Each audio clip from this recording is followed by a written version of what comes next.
When we're in a diet, we're in the old self, trying to control it. I know what I can do. Diets, may be a solution, but they work until they don't work anymore. And not only that, we're miserable. We're miserable during. I was on a very strict gray sheet diet for a year. Miserable every day, trying to control it. And, it wasn't even worth it anymore. And that day came when I finally just gave in. I says, look, that's it. I can't do this anymore. And then also I thought, well, what's the big deal? Okay, so I lost the weight. I got to my goal weight. It wasn't like the world changed. Everything and people were bowing at my feet. So, well, why not go back to the thing? But it's only through the design for living that perception change. And again, I say, we were talking earlier about food, about life in general.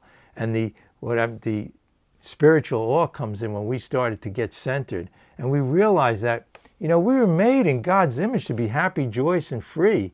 But we take it upon ourselves through the intellect to try to figure out the way what a person says to us, what they think about us. We get self-centered fear. We're in fear. The ego, easing the higher consciousness out. So, directly related to the food. What I have here is I like this book. It's the 12 Steps and 12 Traditions from Overeaters Anonymous. It's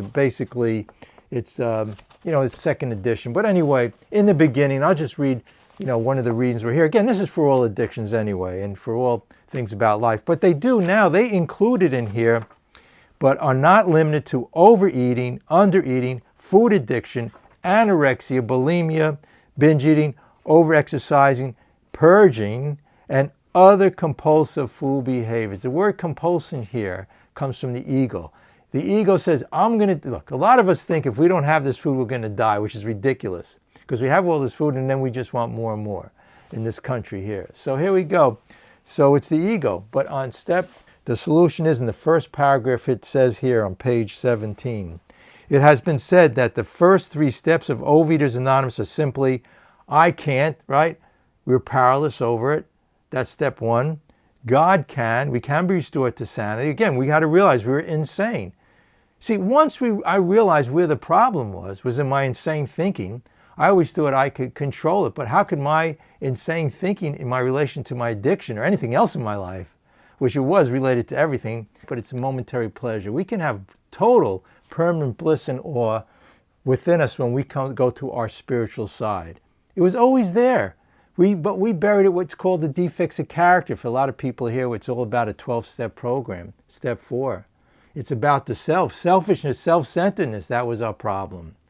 We lose the self to find the self. So when we're reborn, getting rid of the old self, and this is directly related to our food. Step 1, we're powerless over. I could put food, I could put alcohol, I could put drugs, but I could put everything in there. Because my thinking was based on what people told me. How about with the food, the corporations? My whole life as a child on the TV, all I saw these commercials. You walk in a supermarket. We were brainwashed. So you got to have a new way of thinking. Step 2 says we have to be restored to sanity. A diet is just saying, I'm going to push that insanity under the rug. I'm going to try to control it. But again, our crazy thinking can't do that. We need a design for living, a perception change. And we get that directly related to our addiction to everything in life through these steps. And it goes on to say, in step 1, we became convinced that we could manage neither our eating nor our other problems by self-will alone. And I'm so glad they put our other problems, because I always tried, and I heard some people, the first time I heard it, step 1 said we're powerless over everything. I always had all these self-help books. I went to all of these professionals to try to figure out why I was upset, miserable. Sometimes, we talk about depression of the past or anxious about the future. Couldn't figure it out. No matter how hard I tried, no matter how hard I tried with the food and with the drugs and the alcohol and getting people to like me. And it was only through the perception change. But then it goes on to say, in step 2, we added that this acceptance of utter helplessness, a newfound faith there exists in a power greater than us that can restore us of the obsession with food and restore us to sanity in all areas of our life. It repeats it again in all areas. Believe me, this is true. It is so true because, again, if you're here, even whatever your addiction is and whatever your problem in life is and if you woke up in self-centered fear or depression this morning, it all has to do with the self. We could be what's called reborn. It talks about that. When we get out of the self, God created us to be happy, joyous, and free. He gave us a perfect body. Our Our heart knows how to, to beat. Our breathing the whole system is totally amazing. The whole universe has perfect order, right? The stars are up, they're not falling down on top of us, whatever it is. We were also created with a mind that could be happy, joyous, and blissful.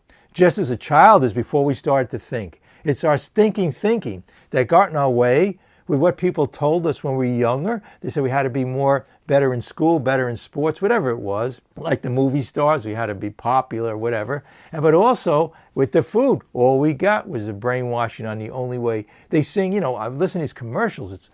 First of all, they should be illegal like cigarette smoking was. When they got rid of that, they started to say you have to put on the packaging a skull and crossbones showing how poisonous it is. But the same with the foods, it's killing us. We know that.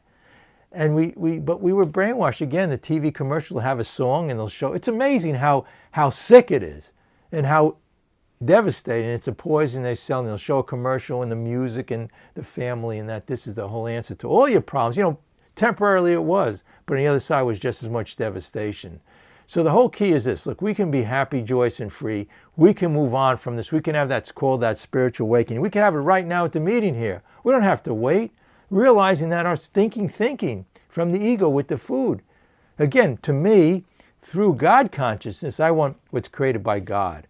The other stuff is processed food. Processed food has 3 or 4 times the calories. And I always say, because we were talking before, I was saying, look, I eat a whole food plant-based diet. Again, whole food plant-based diet. And I said to people who eat, protein, well, that's fine. Or whatever diet you're on. Well, first of all, moderation through God consciousness. Again, God gave us a perfect thermostat in our brain, but we interfere with it on how much to eat. Some people, when we get normal sanity, stay within 1 pound of their weight their whole life of what their weight should be.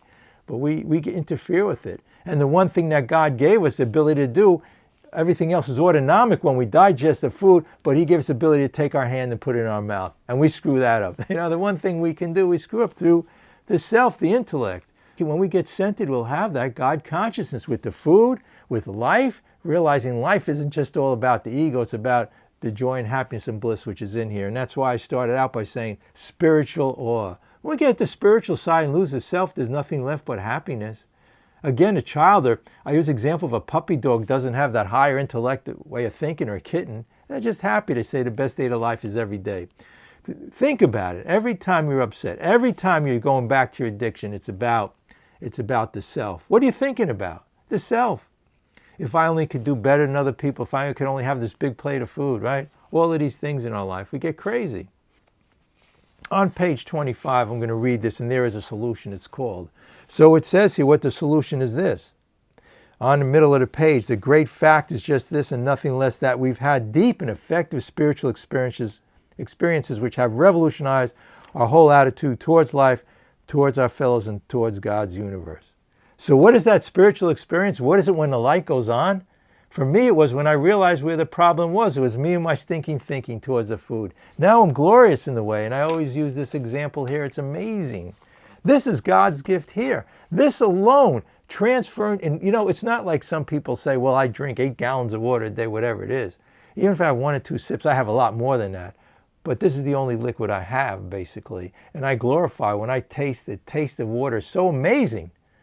I don't want to goop up my mouth with all of these drinks with 800 calories, 500 calories, and all that garbage they put in, all that processed stuff. Again, drinking the water and glorifying in it. In the water, and I have here God's gift of fruit. I have here a potato. Again, a potato is a perfect example. The reason why is because the potato is so perfect is because people say, well, that's a bad diet food. It has a lot of calories. No, for its size, it doesn't. The problem, again, is what we do with the potato. We fry it, 3 times the calories. I don't know. I've seen it with everything on it you can imagine. With ketchup is all sugar, right? Cheese. I don't know. They used to have years ago these places that would open up and they put everything, I don't know, bacon on it, whatever it is. But when I have those all processed stuff, when I have taste now, it tastes so glorious. When I have the water and I have a potato, these are called butter potatoes, whatever it is. Their own taste is so delicious. Never mind, if you really want to go crazy and taste something so delicious that tastes like candy, have a sweet potato.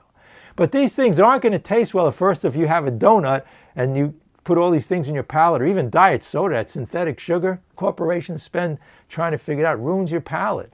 It's like putting jet fuel in your car. It drives your brain, your mind, your tongue, your palate crazy, your taste buds, but also, again, look at all those chemicals in it. There's 50 ingredients in your food. Pick up a packaging at home.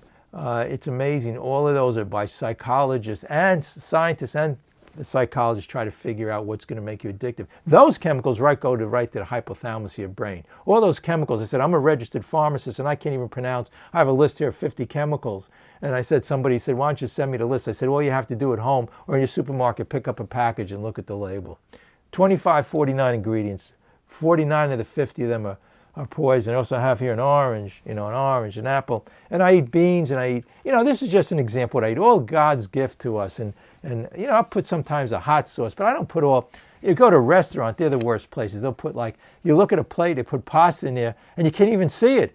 Most of it's all sauce and sugar. What's in salt, oil, and sugar? SOS, salt, oil, and sugar. Even those health food bars, and I always talk about, look at the ingredients, how much poison they are. These things, the corporations, again, tell us they're healthy for us.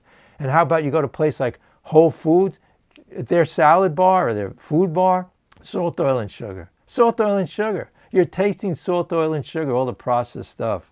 So we definitely have a better way of doing this. And I have here a can of peas, and I have here beans, beans and peas and these things from the ground, and just amazing. It's just when I have that, I want nothing else. Can you imagine that? I'm glorious in my diet. I had that spiritual awe towards God's gift of the food, towards the water. Spiritual awe. Just amazing, the clarity in this.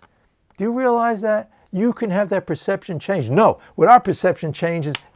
People say, well, what is this spirituality? What is this faith and belief? Well, let me tell you this. And it says in We Agnostics on page 54, we had faith and belief all the time. People say they don't have faith in money, success, and all these things. But what is our faith and belief in when we're in our addiction? What the corporations told us. You want to believe the big lie? That all these synthetic things and high caloric things that are killing us are the answer, that cause and stimulate the chemicals to have more food, and they're not satisfying. Again, you can be starving eating 10,000 calories a day because they don't have the nutrients. All that synthetic garbage and stuff. And then I want to hear everybody else, but I mean, this meeting it's amazing when you hear the shares. And even before, we had some interesting discussions about the whole thing. Hey, it's a simple program. Spiritual awakening is letting go. Letting go. There's nothing more to say. And I tell the story about the king who went and he saw the pauper. He was a beggar in the street, and every time the king walked by, the guy was so happy and joyous and everything. And the king finally went up to him. He's with his guards, and he said to the guy, you got to tell me, what is it that makes you so happy every day? And the guy says, I don't know. He said to the king, I can't think what it was. I'm just very, very happy. So the guy said to his guards, the king said to his guards, go and choke the guy until he tells us. So the guard goes over and keeps on choking the guy.